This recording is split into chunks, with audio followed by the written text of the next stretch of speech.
Olá, povo de Deus, terça-feira da 16ª semana do Tempo Comum, 20 de julho de 2021. A nossa reflexão de hoje é a partir de Êxodo 14, 21 até 15, 1 e Mateus 12, 46, 50. Naqueles dias Moisés estendeu a mão sobre o mar e durante toda a noite o Senhor fez soprar sobre o mar um vento leste muito forte. E as águas se dividiram. Então os filhos de Israel entraram pelo meio do mar a pé enxuto, enquanto as águas formavam como que uma muralha à esquerda e à direita. Os egípcios puseram-se a persegui-los e todos os cavalos do faraó, carros e cavaleiros, os seguiram mar adentro. Ora, de madrugada, o Senhor lançou um olhar desde a coluna de fogo e da nuvem sobre as tropas egípcias e as pôs em pânico. Bloqueou as rodas dos seus carros de modo que só a muito custo podiam avançar. Disseram então os egípcios: fujamos de Israel, pois o Senhor combate a favor deles contra nós.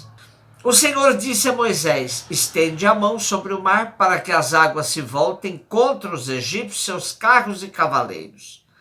Moisés estendeu a mão sobre o mar e ao romper da manhã o mar voltou ao seu leito normal, enquanto os egípcios em fuga corriam ao encontro das águas e o Senhor os mergulhou no meio das ondas. As águas voltaram e cobriram carros, cavaleiros e todo o exército do faraó que tinha entrado no mar em perseguição de Israel. Não escapou um só. Os filhos de Israel, ao contrário, tinham passado a pé enxuto pelo meio do mar, cujas águas formavam uma muralha à direita e à esquerda. Naquele dia o Senhor livrou Israel das mãos dos egípcios, e Israel viu os egípcios mortos nas praias do mar, e a mão poderosa do Senhor agir contra eles. O povo temeu o Senhor, e teve fé no Senhor e em Moisés, seu servo. Então Moisés e os filhos de Israel cantaram ao Senhor um cântico. O texto de hoje contrasta enormemente com a imagem de Deus amor, pois age com uma violência incomum contra os egípcios. Vamos aqui nos servir da reflexão do exegeta argentino Severino Croato sobre a questão da ação violenta de Deus no livro do Êxodo. Amor e violência são dois polos opostos, mas em conexão. Outra é a oposição entre amor e ódio, desta vez irredutível. O amor pode ser violento, quando o objeto amado não pode ser retido ou recuperado a não ser pela força. O amor traído também é terrível.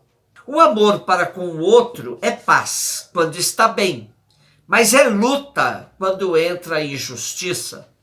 Não se justifica o pacifismo a todo custo quando a ausência de justiça o converte em espetáculo da miséria alheia. Esta atitude é válida para o teatro trágico, não para a praxis cristã. A história do Êxodo é muito instrutiva a este respeito. Deus age com energia. Se a opressão é levada ao extremo da repressão, a ação libertadora não pode ser senão violenta, como a destruição de todo o exército do faraó, ou se preparada por meios de persuasão nada suaves, como foram as pragas. Como se explica que Deus haja de maneira violenta? Explica-se porque a situação dos hebreus não admitia outro caminho. Deus tenta, em primeira instância, a via pacífica, fazendo com que Moisés e Arão peçam ao rei que os deixem sair do país. Mas o opressor nunca liberta. deixaria de ser a única coisa que é. As inúmeras respostas do faraó estão aqui para convencer-nos de que todo caminho de libertação se inicia por baixo e se dirige contra o poder opressor. Faz parte da própria essência do jogo opressão-libertação a luta entre dois poderes. Assim aconteceu a todos os nossos feitos de independência que não puderam ser pacíficos nem resultar de um entendimento. Toda libertação se realiza quando se suprime o poder do opressor e se instaura outro poder, desta vez salvífico. É a ambivalência do poder, salvífico por vocação, opressor por degeneração, que dá a razão de nossa história de dependência e dos processos de libertação. Mas por que o Deus do Êxodo age com violência? A justiça é um bem radical, que reclama do amor, ainda que pareça paradoxal uma situação violenta. É uma verdade tão límpida que nos escandaliza porque desfiguramos a imagem do amor. Por sua vez, a liberdade é um dom tão íntimo e exigente que, quando está ofuscada ou perdida, procura libertação a qualquer custo. O Deus da paz é antes o da justiça e da liberdade. A paz é pecado quando serve para manter a injustiça e a dependência. Isto da violência injustificável é uma forma típica de introjetar o opressor no oprimido. Daí surge a religião ópio do povo. E quando o evangelho do amor autêntico se degenera em ópio dos cristãos, que esperança resta para os cristãos? Mateus 12, 46, 50. Enquanto Jesus estava falando, as multidões, sua mãe e seus irmãos ficaram do lado de fora procurando falar com ele. Alguém disse a Jesus: olha, tua mãe e teus irmãos estão aí fora e querem falar contigo. Jesus perguntou àquele que tinha falado: quem é minha mãe? Quem são meus irmãos? E estendendo a mão para os discípulos, Jesus disse: eis minha mãe e meus irmãos. Pois todo aquele que faz a vontade do meu Pai que está nos céus, esse é meu irmão, minha irmã e minha mãe. Na sexta-feira próxima passada, refletimos sobre esse mesmo texto. Hoje eu vou tomar um outro enfoque. Como entender essa afirmação tão límpida e clara sobre os irmãos e irmãs de Jesus? Família de Jesus, sem referência a José. O Frei Jacir de Freitas, especialista em apócrifos, nos diz que, segundo essas fontes, José teria morrido quando Jesus completara 18 anos. Quanto aos irmãos de Jesus, serão reais ou não? No Evangelho de Marcos, capítulo 6, versículo 3, o texto é mais explícito ainda.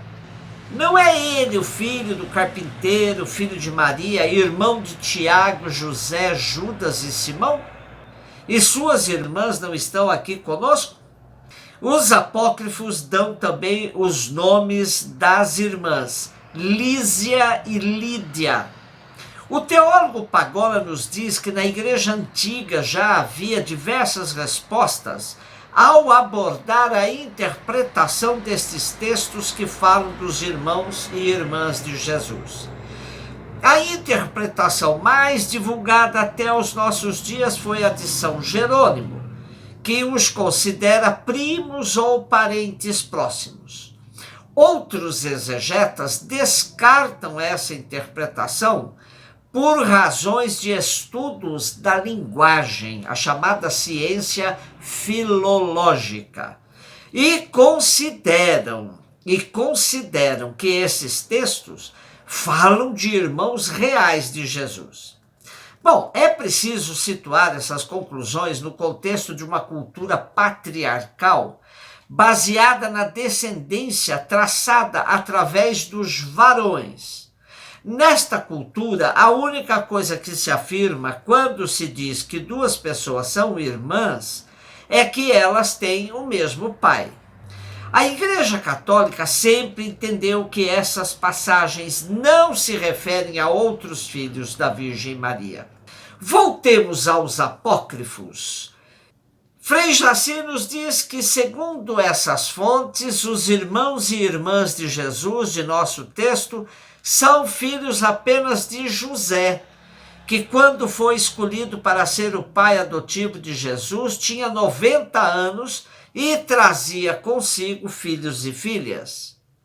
Seja como for, nosso texto de hoje nos conforta, pois Jesus amplia sua família, abrindo possibilidades reais de nossa inclusão nela, desde que façamos a vontade do Pai.